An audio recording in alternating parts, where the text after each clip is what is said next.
Hello friends, welcome to my channel. मेरा नाम है ध्रुव और आप देख रहे हैं द लर्नर्स कम्युनिटी। आज की वीडियो में हम बात करने जा रहे हैं फिफ्थ सेमेस्टर के हिंदी सब्जेक्ट के बारे में, जो कि आता है आपका जीई कोर्स के अंतर्गत। हम जो चैप्टर 9 है उसके बारे में बात करेंगे, जिसका नाम है ज्ञान विज्ञान और तकनीकी साहित्य। तो इस चैप्टर में आपको ज्ञान विज्ञान और तकनीकी साहित्य से रिलेटेड जो डॉक्यूमेंट्स होते हैं उनके अनुवाद के बारे में आपको जो जानकारी है वो प्राप्त करनी है। इस बारे में हम आज की वीडियो में हम बात करेंगे। और मैं आपको कुछ बता दूं कि ये जो चैप्टर है ये आता है आपका अनुवाद और व्यवहार के अंतर्गत। मतलब इस चैप्टर से रिलेटेड आप कह सकते हैं कि आपको एग्जाम्स में या फिर आपको कोई पैराग्राफ दे दिया जाएगा जिसका आपको ट्रांसलेशन करना होगा।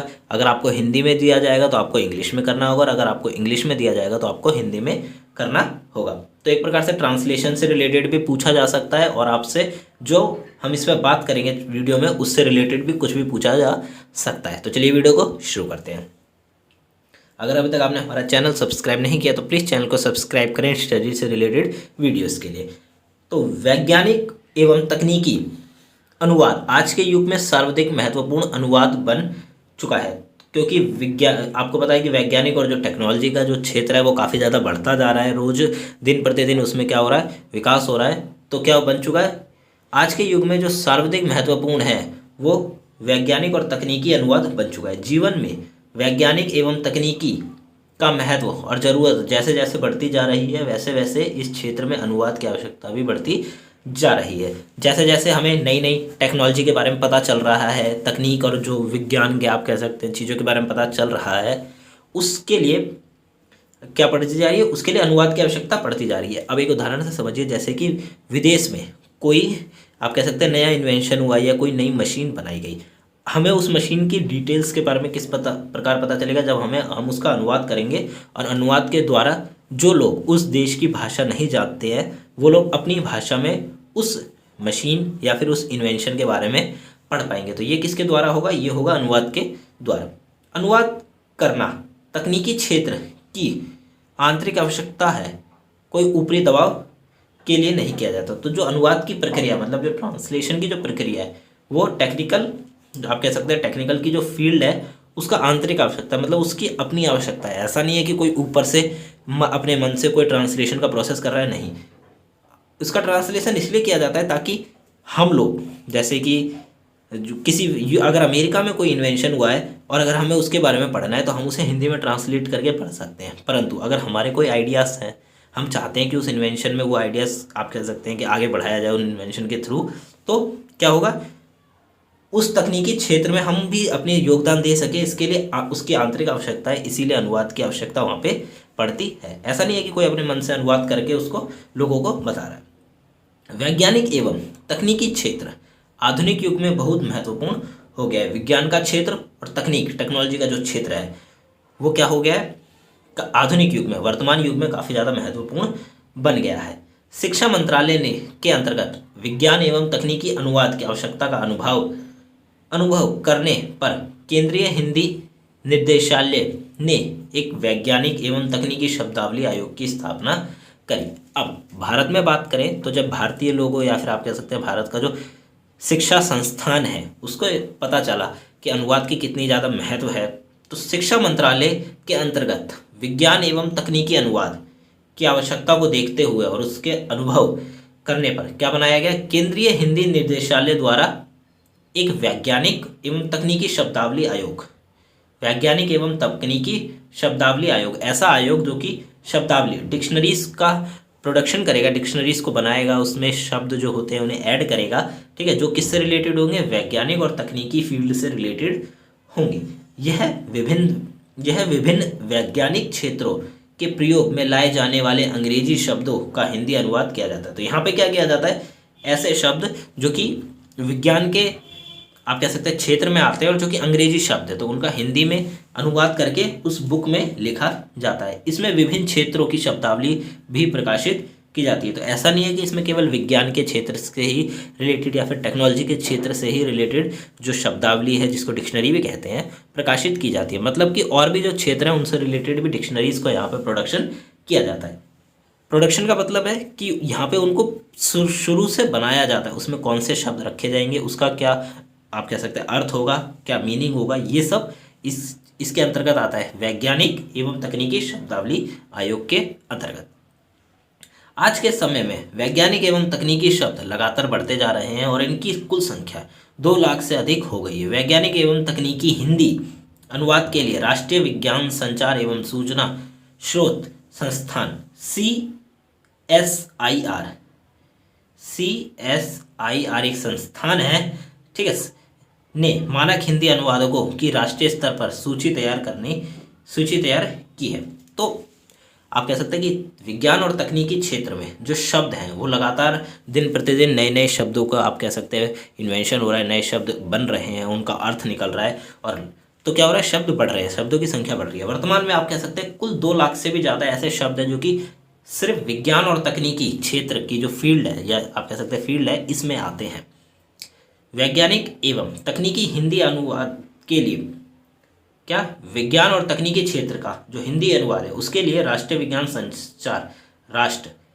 संचार एवं सूचना स्रोत संस्थान ने क्या करा, एक मीटिंग बैठाई, या फिर आप कह सकते हैं एक सूची बनाई हिंदी अनुवादकों की, ऐसे ट्रांसलेटर्स की जो हिंदी में ट्रांसलेट करने का काम करते हैं, जो कि मानक काफ़ी जाने माने आप कह सकते हैं लोग हैं, कि राष्ट्रीय स्तर पर एक सूची तैयार की जिनसे आवश्यकता पड़ने पर परिषद के लिए अनुवादक कार्य कराया जा सकता है। मतलब एक लिस्ट बनाई गई ऐसे लोगों की जो कि आप कह सकते हैं हाई क्लास, काफ़ी अच्छा अनुवाद का काम कर सकते हैं, मतलब अच्छे ट्रांसलेटर, जाने माने ट्रांसलेटर की सूची बनाई गई जिनकी आवश्यकता पड़ने पर क्या, हम परिषद के लिए अनुवाद का कार्य करा सकते हैं। अगर हमें आवश्यकता है उन लोगों की तो हम उन्हें ये काम दे सकते हैं और वो ये काम कर देंगे, कराया जा सकता है, तथा इसके लिए उन्हें पारिश्रमिक दिया जाता है, मतलब इसके लिए उन्हें पेमेंट भी की जाती है। इसी तरह की नामिक सूची भारतीय कृषि अनुसंधान परिषद ने भी बनाई, मतलब इसी प्रकार की जो सूची है, जो लिस्ट है लोगों की, वो भी किसने, भारतीय कृषि अनुसंधान और परिषद के द्वारा भी तैयार की गई। आज लगभग सभी जगह पर हिंदी विभाग खोले गए हैं। तो वर्तमान में क्या है, लगभग आप कह सकते हैं काफ़ी जो भारत के जो स्टेट्स हैं उसमें काफ़ी जगह पर आपको हिंदी विभाग देखने को मिल जाते हैं। हर बैंक, ऑफिस आदि जगहों पर हिंदी का अलग अलग विभाग बनाया गया है। तो हर बैंक में आपको, हर ऑफिस या फिर हर जगह पे क्या मिल जाएगा, हिंदी का एक अलग विभाग, आप कह सकते हैं हिंदी के लिए एक अलग विभाग बनाया गया, वो आपको मिल जाएगा। और उन संस्थानों में अनुवाद कार्य के लिए हिंदी अनुवादक और हिंदी अधिकारियों की नियुक्ति की जा रही है। तो ऐसे संस्थान जैसे बैंक हो गया, कोई गवर्नमेंट ऑफिस हो गया, या फिर कोई और जगह हो गई, वहाँ पे अनुवादक, जो हिंदी अनुवादक है, उनकी आवश्यकता पड़ती है, तो उनको नियुक्त किया जा रहा है ताकि अगर कोई डॉक्यूमेंटेशन किसी और लैंग्वेज में है तो उसका ट्रांसलेशन करके हिंदी लैंग्वेज में किया जा सके। हिंदी साहित्य सम्मेलन ने भी गति विज्ञान, ठोस ज्यामिति, रसायन, बीजगणित और हिंदी में विज्ञान लेखन जैसी पुस्तकों के प्रकाशन किया था। अब क्या हुआ, हिंदी साहित्य सम्मेलन होते हैं जो हिंदी साहित्य सम्मेलन, उनमें हिंदी में लिखे गए जो साहित्य हैं उनको आप कह सकते हैं उनका प्रेजेंटेशन किया जाता है, उनको लोगों को दिखाया जाता है। उसके अंतर्गत, सम्मेलन के अंतर्गत जो गति गणित है, ठोस ज्यामिति है, रसायन विज्ञान हो गया, बीज गणित, या फिर हिंदी में विज्ञान लेखन की जो पुस्तकें हैं उनको लोगों को दिखाया गया, प्रकाशित किया गया। विज्ञान परिषद ने एक विज्ञापन पत्रिका भी प्रकाशित की थी। तो विज्ञान के आप कह सकते हैं विज्ञान का जो परिषद है उसने लोगों को विज्ञान के बारे में और तकनीकी क्षेत्र के बारे में हिंदी लैंग्वेज में बताने के लिए पत्रिका, जो मैगजीन्स होती हैं, उसको भी छापा और लोगों तक उसको पहुंचाया। अब देखिए, अनुवाद की दृष्टि से वैज्ञानिक भाषा और सामान्य भाषा में विशेष अंतर है। आपको पता होगा वैज्ञानिक भाषा और सामान्य भाषा में काफ़ी ज़्यादा अंतर है। वैज्ञानिक भाषा में कुछ ऐसे शब्द भी होते हैं जिनका प्रयोग हम अपने दैनिक जीवन में कर ही नहीं सकते, क्योंकि उनका अर्थ बाकी लोगों के समझने के लिए काफ़ी ज़्यादा कठिन हो जाता है। ठीक है, तो वैज्ञानिक भाषा के जो शब्द हैं और जो सामान्य भाषा के शब्द हैं उनमें आपको अंतर देखने को मिल जाता है। रसायन शास्त्र में इसके लिए प्रतीकात्मक शब्द भी बनाए गए। तो जो रसायन शास्त्र है, ठीक है, जो केमिकली वाला जो शास्त्र है, आप कह सकते हैं साइंस है, केमिकल साइंस, उसमें प्रतीकात्मक मतलब प्रतीक बना दिए गए। कुछ आप कह सकते हैं ऐसा प्रतीक बना दिया गया जो कि एक पर्टिकुलर चीज़ को क्या करता है, इंडिकेट करता है। जैसे पानी के लिए H2O, आप देख सकते हैं ये जो H2O ये पानी के लिए दर्शाया गया, सिंपली ये एक प्रकार का प्रतीक है। जहाँ पे H2O लिखा होगा वहाँ पे मतलब क्या है, पानी के बारे में बताया गया है। विज्ञान के शब्दों को हम तथात्मक रूप में ही स्वीकार कर सकते हैं। विज्ञान के जो शब्द हैं उनको तथात्मक रूप में ही हम क्या कर सकते हैं, मान सकते हैं, स्वीकार कर सकते हैं। कई शब्दों को जो उसी रूप में लिए जाते हैं जैसे ऑक्सीजन, नाइट्रोजन, इन्हें हिंदी में रूपांतरित करने की आवश्यकता नहीं होती। तो विज्ञान या फिर आप कह सकते हैं जो साइंस की जो फील्ड है उसमें कुछ ऐसे शब्द हैं जिनका हम आप कह सकते हैं कि उनको बदल ही नहीं सकते, ना ही उसे हम हिंदी में कर सकते हैं ना ही इंग्लिश। तो अगर ऑक्सीजन इंग्लिश में भी हम ऑक्सीजन ही लिखते हैं, उसको हिंदी में लिखेंगे तो हम क्या लिखेंगे, उसको भी हम ऑक्सीजन लिखेंगे परंतु अपनी भाषा में। वहीं नाइट्रोजन, इंग्लिश में आप नाइट्रोजन लिखते हैं, हिंदी में लिखेंगे तो नाइट्रोजन कुछ इस प्रकार से लिखा जाएगा। मतलब जैसी उस आप कह सकते हैं शब्द की दिखता है वैसा ही उसको लिख दिया जाता है।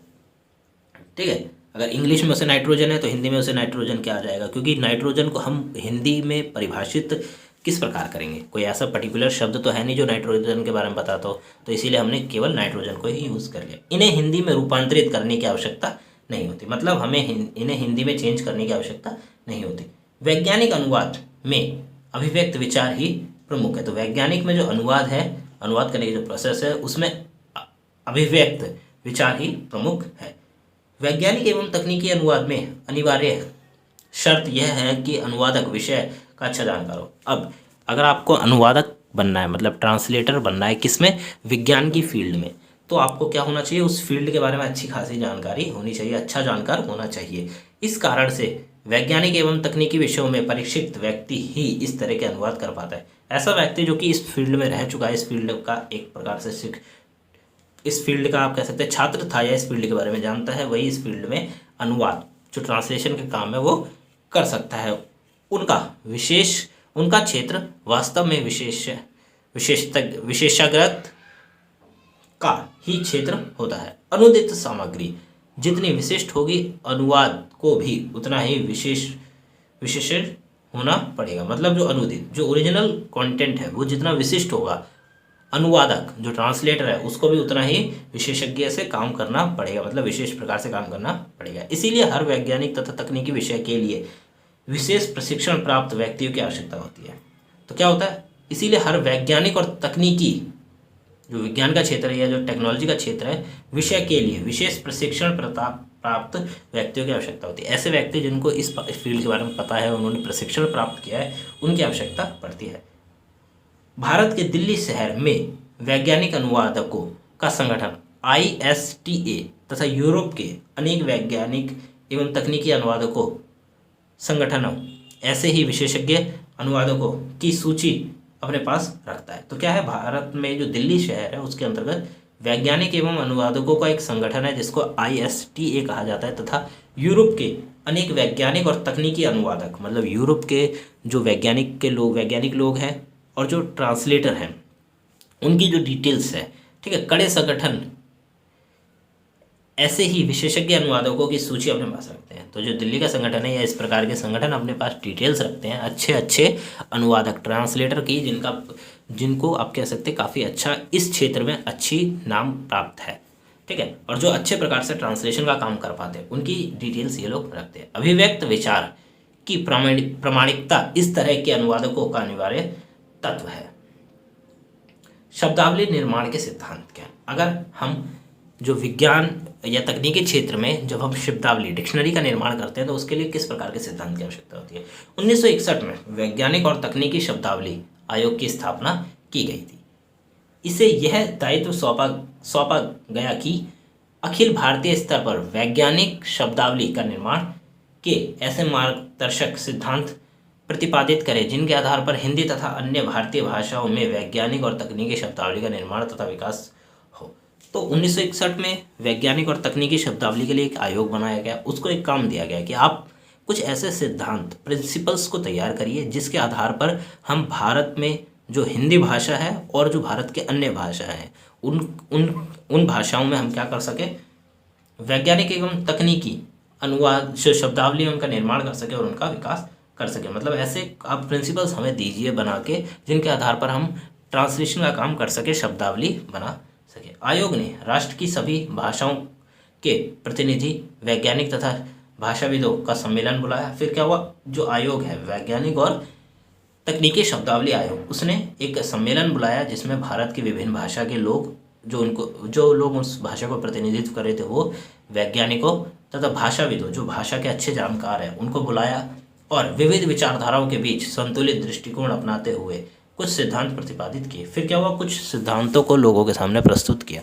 उन सिद्धांतों के बारे में हम देखें तो पहला आता है अंतर्राष्ट्रीय शब्दों को यथावत देवनागरी लिपि या भारतीय भाषाओं की अपनी लिपियों में ग्रहण कर लिया जाए, उनका अनुवाद ना किया जाए। अब क्या हो, जो ऐसे शब्द जो कि अंतर्राष्ट्रीय स्तर पर हैं उनको अपनी लिपि मतलब देवनागरी जो लिपि है हमारी उस लिपि में ले लिया जाए भारतीय भाषाओं में, ठीक है, परंतु उसका अनुवाद ना किया जाए। अंतर्राष्ट्रीय शब्दों के अंतर्गत कुछ प्रमुख कोटियाँ शामिल है, मतलब कुछ आप कह सकते हैं कोटियाँ शामिल है। अंतर्राष्ट्रीय जो शब्द हैं उनके बारे में देखते हैं कि तत्व और यौगिकों के नाम, जो तत्व होते हैं या जो यौगिक है उनके नाम जैसे कि हाइड्रोजन, कार्बन डाइऑक्साइड इसी प्रकार से लिए जाएंगे, इनमें चेंजेस नहीं किया जाएगा। वहीं तोल या माप के इकाई जैसे मीटर, कैलोरी, एम्पियर आदि, तो ये देखिए जो मीटर है वो इंग्लिश में भी हम मीटर लिखते हैं, हिंदी में मीटर लिखते हैं। कैलोरी जो हम इंग्लिश में लिखते हैं वही हिंदी में लिखते हैं। एम्पायर जो हम इंग्लिश में लिखते हैं वही हिंदी में लिखते हैं। तो इन शब्दों को चेंज नहीं किया गया। वहीं व्यक्ति के नाम पर बने शब्द जैसे मार्क्सवाद, ब्रेल, बायगॉट, फ़ारेनहाइट आदि। वनस्पति विज्ञान की द्विपदी नामावली, ठीक है। तो इस प्रकार के जो शब्द हैं इनमें चेंजेस नहीं किया जाएगा, ये जैसा इनका रूप है वैसे इन्हें प्राप्त कर लिया जाएगा और अपनी उसमें जोड़ लिया जाएगा देवनागरी लिपि में।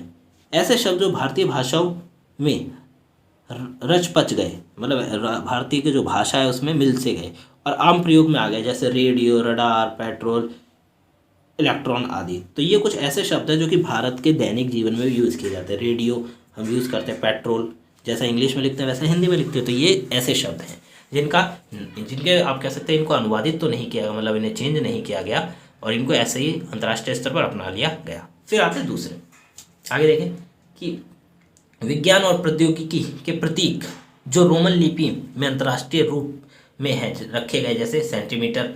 तो सेंटीमीटर जो है जैसा आप कह सकते हैं इंग्लिश में लिखते हैं वैसा हिंदी में लिखते हैं, क्योंकि ये जो सेंटीमीटर है ये एक प्रतीक है। ये सेंटीमीटर एक प्रतीक है, ठीक है, ये कोई शब्द नहीं है, ये एक प्रतीक के रूप में अपनाया गया। अंकों के रोमन रूप 1, 2, 3, 4, ये जो अंक हैं ये रोमन में आप कह सकते हैं इस प्रकार लिखे जाते हैं, ठीक है। तो जैसा इनका रूप है इनको अनुवादित नहीं किया गया, इनको सिंपली ऐसे यूज़ करने लग गए। अब दूसरे में अपनी भाषा के शब्द भंडार में उपलब्ध ऐसे शब्दों को जो इंग्लिश के तकनीकी शब्दों के लिए पहले से ही प्रचलित हैं प्राय के रूप में स्वीकार कर लिया जाए, जैसे आइडेंटिफिकेशन के लिए शिनाख्त शब्द। अब देखिए कुछ ऐसे शब्द जो कि पहले से ही आप कह सकते हैं इस फील्ड में फेमस हैं, ठीक है, और जो इंग्लिश के शब्दों से मिलते जुलते हैं या फिर इंग्लिश के शब्दों के लिए यूज़ किया जाता है। जैसे कि आइडेंटिफिकेशन जो शब्द है वो शिनाख्त के लिए यूज़ किया जाता है, ठीक है, तो इसमें चेंजेस नहीं किए जाएंगे, ये इसी प्रकार से रहेंगे। अब ऐसा तो नहीं है कि हम आइडेंटिफिकेशन के लिए हम कोई और हिंदी में कर दें, नहीं, आइडेंटिफिकेशन के लिए पहले से ही शिनाख्त शब्द चला आ रहा है तो इसको इसी प्रकार से ले लिया जाएगा। फिर आता है तीसरा, आवश्यकता अनुसार भारतीय भाषाओं से तकनीकी शब्द ग्रहण किए जाएं जिससे वैज्ञानिक शब्दावली को अखिल भारतीय रूप प्रदान किया जा सके।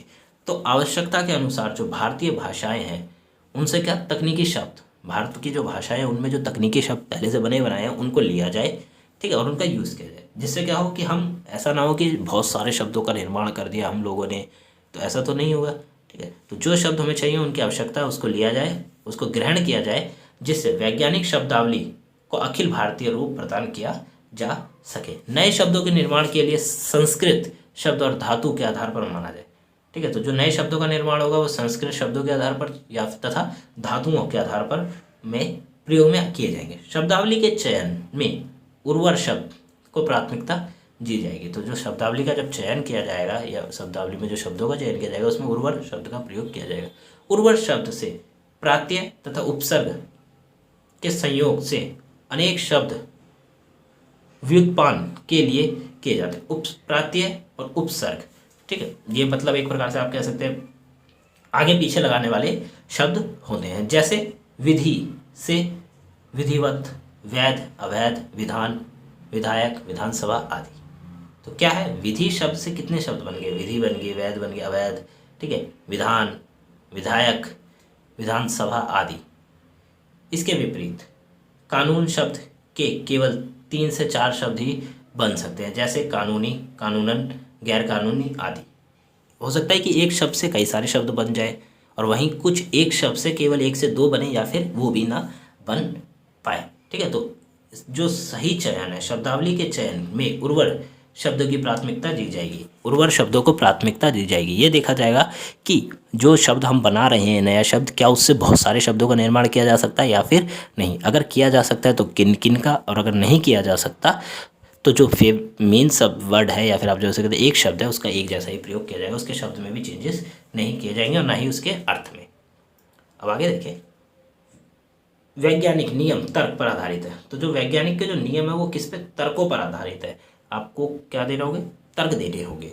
उसमें कार्य कारण संबंध होते हैं। दूसरे, वैज्ञानिक नियम प्रमाण साक्ष्य पर आधारित होते हैं। तो वैज्ञानिक के जो नियम है वो प्रमाण और साक्ष्य पर आधारित करते हैं, प्रूव पर आधार करते हैं। ठीक है, विज्ञान के जो नियम है वो किस पे, प्रूफ पर। अगर आपके पास प्रूफ है तो आप प्रूफ करके दिखाइए कि हाँ ये ठीक है, अदरवाइज ये नियम में नहीं आएगा। इसीलिए विज्ञान के नियम सार्वभौमी है, सबसे ऊपर विज्ञान के नियम माने जाते हैं। इसीलिए अनुदित भाषा में नित्यावाची क्रियाएं जैसे होता है, होता, मतलब ता है का प्रयोग किया जाता है। साइंस में देखा हुआ कि अब जब हम कुछ बताते हैं या साइंस में जब कुछ कहा जाता है तो क्या होता है इस प्रकार से होता है ये काम, या फिर है। ऐसा तो नहीं होगी होगा, मतलब भविष्य में कभी होगा, लोग अंदाज़ा लगा रहे हैं, तो नहीं, कन्फर्म किया जाता है कि हाँ ये है या ये नहीं है का प्रयोग किया जाता है। बहरहाल वैज्ञानिक अनुवाद में निम्नलिखित बातों पर ध्यान रखना भी जरूरी है। अगर आप वैज्ञानिक अनुवाद कर रहे हैं तो इन बातों का ध्यान रखना भी जरूरी है। स्रोत भाषा की सामग्री को विज्ञान के संदर्भ में भलीभांति समझना। जो स्रोत भाषा है उसकी सामग्री को विज्ञान के संदर्भ में अच्छे से समझना। मतलब आपके स्रोत भाषा क्या है, यहाँ पे मूल भाषा है, जो मेन कंटेंट है, उसकी जो सामग्री, उसका जो आप कह सकते हैं मटेरियल है, उसको विज्ञान के नज़रिए से काफ़ी अच्छे से समझना। विषय की आधारभूत जानकारी प्राप्त करना। जिस भी विषय पे आप काम कर रहे हैं विज्ञान के, उस विषय की अच्छी खासी जानकारी प्राप्त करना। मूल पाठ में सम्मिलित परिभाषिक शब्दों का प्रयास चयन करना। मतलब मूल पाठ जो ओरिजिनल कंटेंट है उसमें जो शब्द दिए गए हैं, शब्द सम्मिलित परिभाषिक शब्द का क्या करना, प्राय चयन करना, अच्छे से चयन करना और पहले से चयन करके तैयार करके रखना। वस्तुओं, पदार्थों आदि के सामान्य हिंदी नाम स्वीकार करना। संक्षिप्तियों एवं प्रतीक चिन्हों आदि का प्रयोग मूल पाठ के अनुसार करना।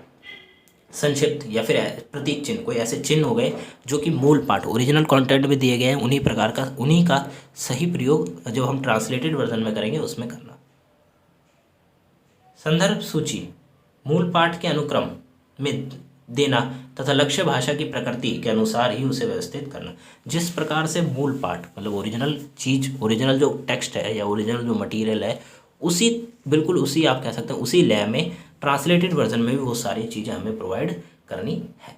फिर आप देखें कुछ समस्याएं भी आती है जब हम ट्रांसलेट करते हैं विज्ञान या विज्ञान के क्षेत्र में, तो क्या क्या हो सकते हैं। ज्ञानात्मक साहित्य का अभाव, ऐसे साहित्य जो कि उस क्षेत्र के बारे में हमें अच्छा खासा ज्ञान देते हैं, उनका अभाव। अनुवाद के लिए पुस्तकों के चयन की समस्या। अब जब आप अनुवाद कर रहे हैं, ट्रांसलेशन कर रहे हैं, तो आपको कि बहुत सारी पुस्तकें अवेलेबल होती है मार्केट में, ऐसा तो नहीं है एक होती है, काफ़ी सारी, तो उसमें सही पुस्तक को चयन करना भी एक समस्या सी बन जाती है। वैज्ञानिक लेखन परंपरा का अभाव। वैज्ञानिक लेखन मतलब जब कोई वैज्ञानिक कोई इन्वेंशन करता है तो उसको लिखावट का जो काम है, कभी कभार अगर उसको नहीं लिखा गया तो वो क्या हो गया, एक प्रॉब्लम सी बन गई। सही प्रतीक और संकेतों का अनुभव के अनुवाद की समस्या। सही प्रकार का प्रतीक का यूज़ करना और संकेत का यूज़ करना अनुवाद के समय एक समस्या बन जाती है। संदर्भ ग्रंथों का अभाव, ऐसे ग्रंथ जो कि उस मटेरियल या फिर आप कह सकते हैं उस अगर कोई इन्वेंशन किया गया, उस इन्वेंशन से रिलेटेड अगर कोई मटेरियल नहीं है तो क्या होगा, एक समस्या खड़ी हो जाएगी। पारिभाषिक शब्दावली तथा अनेक शब्दों का अभाव। पारिभाषिक शब्दावली में क्या होता है, कभी कभार पारिभाषिक शब्दावली अवेलेबल नहीं है, या फिर उस शब्दावली में वो शब्द अवेलेबल नहीं है जिस शब्द ओरिजिनल कंटेंट में दिया गया, मतलब मेन मटेरियल में दिया गया है। तो क्या होगा, समस्या खड़ी हो जाएगी कि अब इस शब्द का, अब इसको इस प्रकार से हमें थोड़ा सा आप कह सकते हैं समझ में वो आएगा कि एक ओरिजिनल कंटेंट, ओरिजिनल लैंग्वेज में एक मटेरियल लिखा हुआ है, उसको आपको हिंदी में करना है। अब इसमें कुछ ऐसे शब्द दिए गए हैं, ठीक है, और ये आप कह सकते हैं ये डिक्शनरी है, डिक्शनरी है। यहाँ पे कुछ ऐसे शब्द दिए गए हैं जो कि डिक्शनरी में अवेलेबल ही नहीं है, तो क्या आप उन शब्दों का आप कह सकते हैं कि हिंदी में उनको ट्रांसलेट कर पाएंगे? नहीं, आपको एक समस्या का फेस करना पड़ेगा। मूल भाषा से लक्ष्य भाषा में सही शब्द और प्रतीक के खोजने की एक समस्या है। जो मूल भाषा ओरिजिनल लैंग्वेज है और लक्ष्य भाषा, उसमें सही प्रतीक, कोई शब्द होते हैं जिनका अपना एक मीनिंग होता है और वो पूरा एक सेपरेट मीनिंग होता है, उस प्रतीक को खोजना क्या होता है, एक समस्या बन जाती है। तो ये था आपका 9वां चैप्टर। इसमें अभी एक आप कह सकते हैं एक मेन चीज़ है कि आपको वहाँ पे अगर कोई टेक्स्ट मटेरियल दे दिया जाएगा जिसको आपको इंग्लिश में ट्रांसलेट करना होगा या फिर इंग्लिश से हिंदी में, तो वो आपको करना होगा, क्योंकि उसका उदाहरण हम आपको नहीं दे सकते, बिकॉज वहाँ पे आपको कुछ भी दे दिया जाएगा। क्योंकि ये हिंदी अनुवाद मतलब ट्रांसलेशन की बुक है, तो आपसे बेसिकली ट्रांसलेशन के रिगार्डिंग वहाँ पे कोई आपको पैराग्राफ या फिर आप कह सकते हैं कोई भी कहानी इस प्रकार से दे दी जाएगी। तो ये था आपका 9वां चैप्टर, जिसमें हमने ज्ञान विज्ञान और तकनीकी साहित्य से रिलेटेड जो पॉइंट थे वो हमने कवर करे। आपको वीडियो कैसी लगी आप हमें जरूर बताएं। वीडियो अच्छी लगी तो प्लीज़ वीडियो को लाइक करें, चैनल को सब्सक्राइब करें, जितना हो सके वीडियो को शेयर करें। डिस्क्रिप्शन बॉक्स में लिंक्स दी गई हैं, हमारी वेबसाइट की भी लिंक दी गई है जहाँ पे 3 पार्ट्स के नोट्स अवेलेबल है, वहाँ से स्टडी कर सकते हैं। हम जितना हो सकेगा नोट्स वहाँ पे अपलोड करने की कोशिश करेंगे। साथ में इंस्टाग्राम और टेलीग्राम की भी लिंक दिया गया है जहाँ से आप हमें ज्वाइन कर सकते हैं और आपको अगर कोई डाउट है तो वहाँ पे आप हमसे कवर कर सकते हैं। तो मिलते हैं अगली वीडियो में। Thanks for visiting on my channel guys.